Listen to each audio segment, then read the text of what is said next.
इस तस्वीर में दिख रहा इंसान आपको एक सिंपल साउथ अफ्रीकन सोल्जर दिख रहा होगा, जिसका हंसता हुआ चेहरा देखकर आप कभी भी इसके दरिंदगी का अंदाजा नहीं लगा सकोगे। अगर आप हिटलर और स्टालिन जैसे लोगों को बेरहम लीडर्स के तौर पर देखते रहे हो तो बेशक आप ईदी अमीन को अब तक नहीं जानते होंगे। इसके क्रूर कामों की लिस्ट बहुत लंबी है, लेकिन इसका सबसे घिनौना काम था इंसानों का मीट खाना। जी हाँ, ये जिन लोगों को मारता था तो कभी कभी उनके मीट को कच्चा खा जाता था या फिर लाशों से घंटों बातें करता हुआ उन्हीं के साथ सो जाता था। 70s के टाइम में युगांडा में मौत का दूसरा नाम था ईदी अमीन।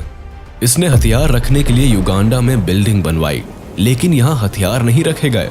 यहाँ रखे गए ईदी अमीन के बंधक, जिन्हें वो बुरी तरीके से मारता, पीटता, उनके खून बहाता और अंत में उन्हें काट देता या बिजली से इलेक्ट्रीफाई करवा के मार देता। इसका बंदी कोई भी हो सकता था, चाहे वो इसका रेवलरी हो या इसका अपना ही आदमी या सोल्जर। इसके पागलपन का अंदाजा आप इसी बात से लगा सकते हैं कि इसने अपनी चौथी पत्नी से तलाक लेने के 1 साल बाद उसे प्रेगनेंसी की हालत में इसी कारागार में बुलाकर काट कर मार डाला। इसने अपने 8 साल के डिक्टेटरशिप में 5 लाख से ज्यादा लोगों को बेरहमी से मार डाला। ईदी अमीन का जन्म 1925 में कोबोको नाम की एक जगह में हुआ था। अमीन के पिता का नाम एंड्रियस नायाबीर था, जो रोमन कैथोलिज्म से इस्लाम में कन्वर्ट हो गया था, और इसने अपना नाम अमीन दादा रख लिया। जब इसका पहला बेटा जन्मा तब नायाबीर ने इसे ईदी अमीन नाम दिया।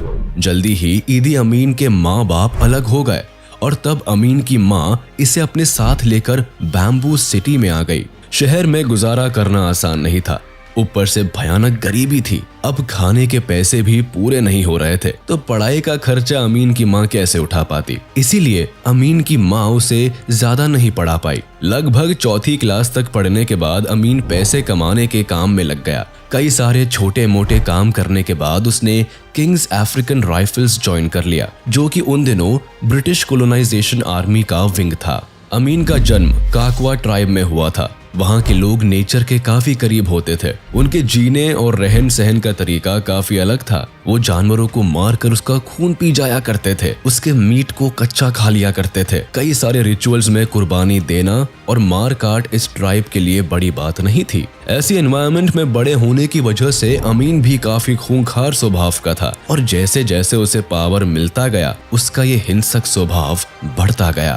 1946 में इसने आर्मी ज्वाइन की, जहाँ इसे किंग्स अफ्रीकन राइफल में बावर्ची का काम दिया गया। इसने अंग्रेजों के खिलाफ बहुत वफादारी दिखाई। इसके क्रूर व्यवहार को देखते हुए अंग्रेजों ने इसे आर्मी ट्रेनिंग देनी भी शुरू कर दी। अंग्रेजों को लगा कि एक लोकल आदमी जो अपने देश के लोगों के प्रति इतना क्रूर है, वो इनके आर्मी में सोल्जर का काम अच्छे से करेगा। Kings African rifles British army का वो हिस्सा था जो ब्रिटिश गवर्नमेंट के खिलाफ हो रहे विद्रोह को खत्म करने का काम किया करता था। इसी साल इसे सेना के सेवा के लिए केन्या भेज दिया गया, जहां इसने 1949 तक गिलगिल में भी काम किया। अमीन की लंबाई तकरीबन 6 फुट 4 इंच की थी और ये दिखने में भी काफी हट्टा कट्टा था, जिस वजह से ये दूसरे किसी भी साधारण व्यक्ति से काफी मजबूत दिखाई देता था। ब्रिटिश सेना ने इसकी वफादारी और इसकी कदकाठी देखते हुए इसे रग्बी खेलना और वेट लिफ्टिंग करने की ट्रेनिंग भी दी। ब्रिटिश आर्मी में काम करने के दौरान ये 1951 से लेकर 1960 तक हेवी वेट चैंपियन रहा।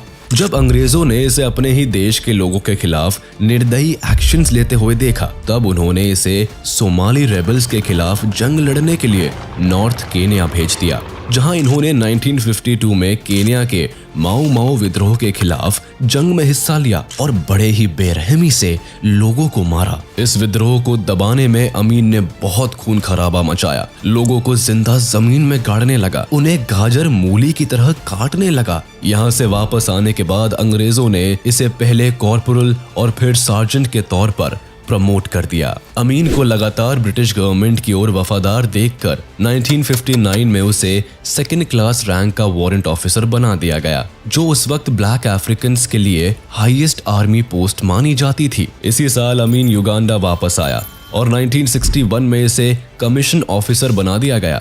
ये डेजिग्नेशन अब तक केवल 2 ही अफ्रीकन्स को दिया गया था। इन्हीं दिनों अमीन ने पूरे युगांडा में आतंक का कहर मचा दिया था। इसके खूंखार स्वभाव पूरे देश में हो रहे थे। 1960 खत्म होते होते इसने पूरे युगांडा पर अपना सिक्का जमा लिया था। कहते हैं कि शैतान हमेशा जोड़ी में रहता है और ऐसा ही कुछ हुआ युगांडा में भी, जब ईदी अमीन और ब्रिटिश आर्मी के एक high rank officer Milton Obote की मुलाकात हुई। इन दोनों ने ही ब्रिटिश कॉलोनियल आर्मी में काफी नाम कमाया था और अपने ही लोगों को ब्रिटिश के खिलाफ मार दिया था, जिससे इनकी लॉयल्टी पर अंग्रेजों को अंधा विश्वास था। इसी वक्त इन दोनों ने मिलकर अफ्रीका से सोने और आइवरी, जिसे हाथी का दांत कहते हैं, उसकी स्मगलिंग शुरू कर दी। क्योंकि दोनों ही हाई रैंक ऑफिसर्स थे तो इन्होंने इसका फायदा उठाते हुए अंग्रेजी कारतूसे, बुलेट्स और गन्स की भी स्मगलिंग शुरू कर दिया, जिससे कि ये बहुत पैसा कमाने लगे थे। 1960 खत्म होते होते तक ब्रिटिश ऑफिशियल्स को इनके कारनामों पर शक हो गया था, तो उन्होंने ब्रिटिश पार्लियामेंट से इन दोनों की जांच की मांग की थी। लेकिन तब तक बहुत देर हो चुकी थी। पूरा युगांडा अपने फ्रीडम को लेकर सड़कों पर उतर आया था और इसी बात का फायदा उठाते हुए ओबोटे ने अपने आप को एग्जीक्यूटिव प्रेसिडेंट अनाउंस कर दिया और लोगों में फ्रीडम का होप जगाने लगा। वही ईदी अमीन इस दौरान युगांडा छोड़कर यूके भाग निकला। 1962 में युगांडा को आजादी मिली और मिल्टन ओबोटे इस देश का प्राइम मिनिस्टर बना और ईदी अमीन डेप्यूटी कमांडर बनाया गया। 1964 में आर्मी पर अमीन के प्रभाव को देखते हुए इसे कमांडर ऑफ आर्मी बना दिया गया और इसी दौरान ओबोटे ने युगांडा की प्रेसिडेंसी हासिल कर ली। इस पोस्ट पर अमीन ने 6 साल काम किया, जिसके बाद 1970 में इसे कमांडर ऑफ ऑल फोर्सेस बना दिया गया। इस वक्त तक ईदी अमीन और युगांडा के प्राइम मिनिस्टर मिल्टन ओबोटे के बीच बेहद गहरी दोस्ती थी, लेकिन ओबोटे की प्रेसिडेंसी हासिल करते ही अब अमीन का दिल जलने लगा। एक वक्त पर दोनों दोस्त रहे थे, ऐसे में अमीन को ओबोटे के अंडर काम करना कैसे मंजूर होता। इधर ओबोटे ने अपने दिमाग में एक वहम पाल रखा था कि अमीन कभी भी उन्हें धोखा नहीं देंगे, पर ऐसा था नहीं। अमीन और ओबोटे दोनों ही पावर और पैसों के लिए भूखे थे। ऐसे में अमीन को ओबोटे के अंडर रहकर काम करना पसंद नहीं आ रहा था। ईदी अमीन मिल्टन ओबोटे को हटाकर युगांडा के प्राइम मिनिस्टर बनने का सपना देख रहा था, पर मिल्टन ओबोटे के रहते ऐसा पॉसिबल नहीं था। ऐसे में अमीन ने सत्ता को पाने के लिए अपनी ताकत बढ़ाना शुरू कर दिया। लगभग 1 दशक तक आर्मी को लीड करने के बदौलत अमीन ने आर्मी को पूरी तरह से कंट्रोल में ले लिया था, जिसके लिए उन्होंने काकवा, लुगबारा, साउथ सुडानीज जैसे माइनॉरिटी एथनिक ग्रुप्स के लोगों को फोर्स में शामिल करना शुरू कर दिया। वो इन लोगों को ट्रेन करता, पर्सनली उनके साथ उठता बैठता और पूरे फोर्सेस को अपने फेवर में करने की कोशिश करता। अमीन ने 1968 तक आर्मी के अंदर अपने लोकल लोग जो नाइल रीजन के थे उन्हें काफी बड़े संख्या में भर्ती कर लिया। लगातार माइनॉरिटीज को ट्रूप्स में रिक्रूट करने की वजह से युगांडा की सारी फोर्सेस में अब माइनॉरिटीज की संख्या बढ़ चुकी थी। ये माइनर्स अमीन को भगवान से कम नहीं मानते थे। इसके बाद मौका पाते ही 1969 में ओबोटे के ऊपर अमीन ने जानलेवा हमले की कोशिश भी की, लेकिन ये कोशिश नाकाम रही और ओबोटे सतर्क हो गया।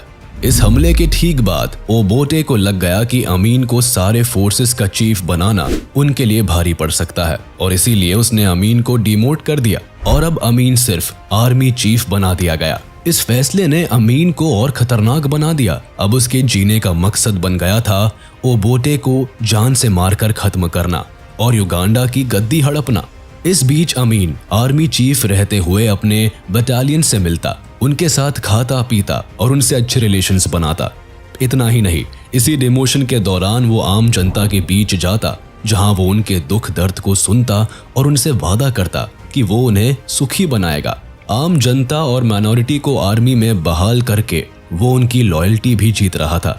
वो लोगों को धीरे धीरे ओबोटे के सरकार के खिलाफ भड़काने भी लगा और आम जनता का मसीहा बन बैठा। चूंकि ओबोटे की इमेज पहले से ही जनता के बीच अच्छी नहीं थी और ऊपर से इनके स्मगलिंग की कहानियां भी जनता को पता था। ऐसे में जब ओबोटे के दोस्त अमीन खुद ही जब उसकी बुराई करने लगा तो लोगों को पूरा यकीन हो गया कि ओबोटे एक करप्ट नेता है और युगांडा को उससे मुक्ति दिलानी है। ऐसे में जब ओबोटे 25 जनवरी 1971 को सिंगापुर में हो रहे कॉमनवेल्थ समिट मीटिंग को अटेंड कर रहे थे, तभी युगांडा में अमीन ने अपने वफादार ट्रूप्स के सहारे एयरपोर्ट, ओबोटे का घर और सारे मेन रोड्स को ब्लॉक कर दिया। ओबोटे की खराब इमेज थी ही, ऊपर से जब अमीन ने सत्ता की कमान अपने हाथ में ली तो लोगों ने ईदी अमीन को ही अपना नेता मान लिया।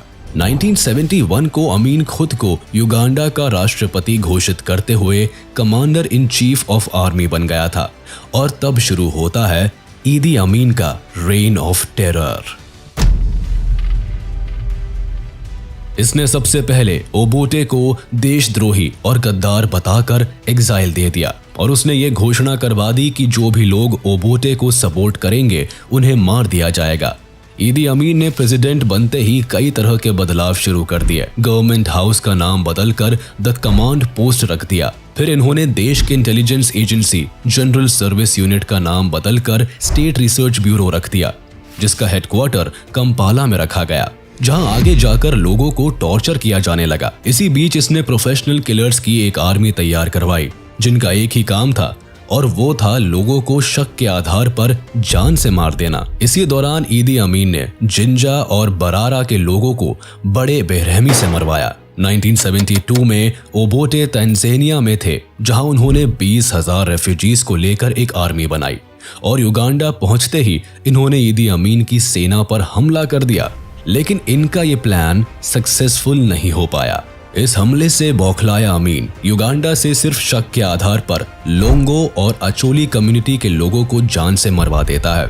इस समुदाय से लगभग 5,000 सोल्जर्स और 10,000 से ज्यादा आम नागरिक होते हैं, जिन्हें गद्दार मानकर अमीन मौत के घाट उतार देता है। ईदी अमीन युगांडा में सिर्फ मुस्लिम कम्युनिटी को बढ़ावा दे रहा था। किसी भी दूसरे रिलीजन या कम्युनिटी को मानने वाले लोग या तो मार दिए जाते थे या उन्हें जेल में डालकर टॉर्चर किया जाता था। अमीन के दरिंदगी का शिकार धीरे धीरे सभी होने लगे, जैसे रिलीजियस लीडर्स, एथनिक ग्रुप के मेंबर्स, स्टूडेंट्स, लॉयर्स और वो सब लोग जो पढ़े लिखे समुदाय से बिलोंग करते थे।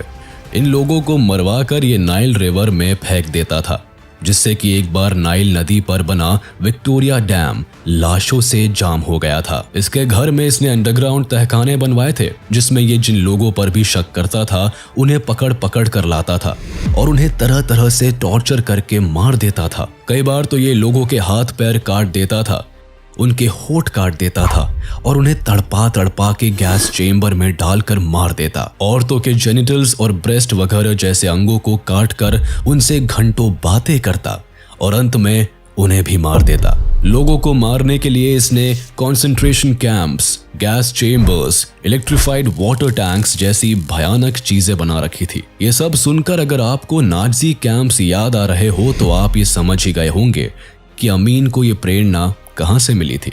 ये एडोल्फ हिटलर को आइडियलाइज करता था और इसका मानना था कि हिटलर ने जोइश के साथ ठीक किया और वैसा ही बर्ताव उसे अपने देश के लोगों के साथ करना चाहिए। इसके दिमागी पागलपन का हद तो तब पार हुआ जब 1972 की एक सुबह इसने उठकर घोषणा कर दी कि एशियंस अब युगांडा को खाली कर दे। The Uganda still not yet independent. Uganda will be independent after the whole Kampala street is not full of Indians. Administration in those shops is run by the Uganda. Uganda is for Ugandans only का नारा उसने Uganda के गली गली में फैला दिया। इसने कहा कि एशियंस और यूरोपियंस को हटाना मेरा डिसीजन नहीं है, बल्कि अल्लाह ने मेरे सपने में आकर कहा है कि इन लोगों को देश से भगाओ, क्योंकि ये लोग देश की पूरी इकोनॉमी को लूट रहे हैं। 4 अगस्त 1972 तक ईदी अमीन द्वारा एक फरमान जारी की जाती है, जिसे ऑर्डरिंग द एक्सपल्शन नाम दिया गया। इसमें 50,000 लोगों को चुना गया जो एशियंस थे और जिनके पास ब्रिटिश पासपोर्ट था। फिर 60,000 उन लोगों को चुना गया जो युगांडा के नागरिक नहीं थे। इनमें से कई लोगों को मार दिया गया और कई लोग डर से देश छोड़कर दूसरे जगहों पर चले गए। अमीन के डर के मारे लगभग 1 लाख लोगों ने रातों रात युगांडा खाली कर दिया। जो लोग युगांडा छोड़कर नहीं गए उनके साथ बहुत बुरा बर्ताव किया गया। उन्हें पकड़ के 4 दीवारियों में डाल दिया गया, जहां ना तो हवा आने का रास्ता था और ना ही बाहर भागने का।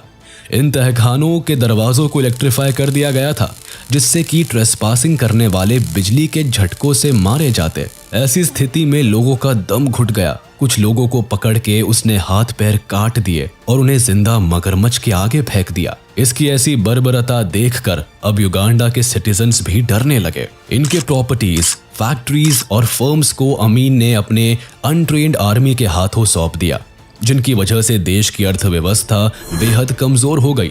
एक टाइम पर एशियंस और यूरोपियंस द्वारा 90% इकोनॉमिक सपोर्ट युगांडा को मिल रहा था, जिसे अपने फैसले से अमीन ने बर्बाद कर दिया और जिसके बाद युगांडा की अर्थव्यवस्था कोलैप्स कर जाती है।